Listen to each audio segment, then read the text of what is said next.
Okay, friends, this is Nick. I have my coffee. So let's do some damage. Technique number 10 is tell two stories. Now, this is related to technique 7, which was connect themes, but I want to really emphasize this point. Powerful stories have two tracks, right? They have the external story and the internal one.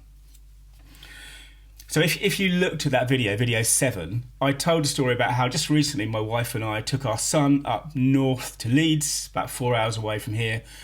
We dropped him off and we brought him back because effectively he's leaving home. He's leaving home to study. After 19 years, he's leaving home. And that's the external arc of that story. And you can't really learn anything from that, right? You can't really get anything from that. All the power and the resonance and the meaning and the learning of that story comes from the internal arc, which is, from my point of view, it's sort of about loss, right? It's about loss and about kind of mourning and us having to go into a new life without Jack. And, it's about that sort of central parenting problem, which I think is the biggest issue with parenting is finding the balance between keeping them safe and making them strong, because you have to make them strong enough to be able to leave, right?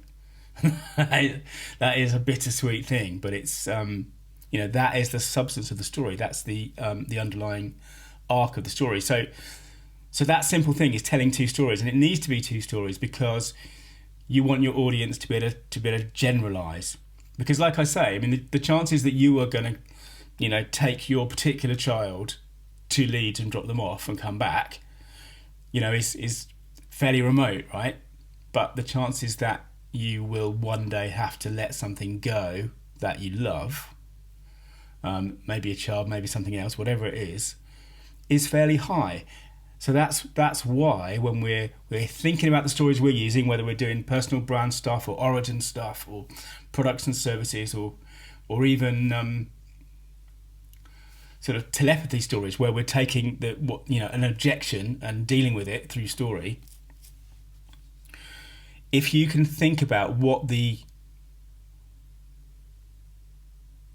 message, the underlying message is, the underlying learning, the change you want to make in your audience, you can bring it up and make it explicit.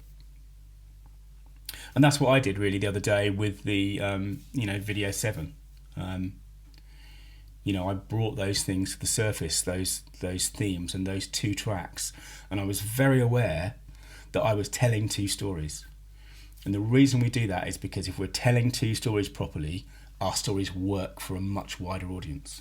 So you can see how it's related. It's related to technique 7, but it's so important. We need to be super explicit, and it's an easy way of fixing a problem. If you've got a story that isn't really working, isn't really gelling, doesn't feel like it's moving the dial, look underneath.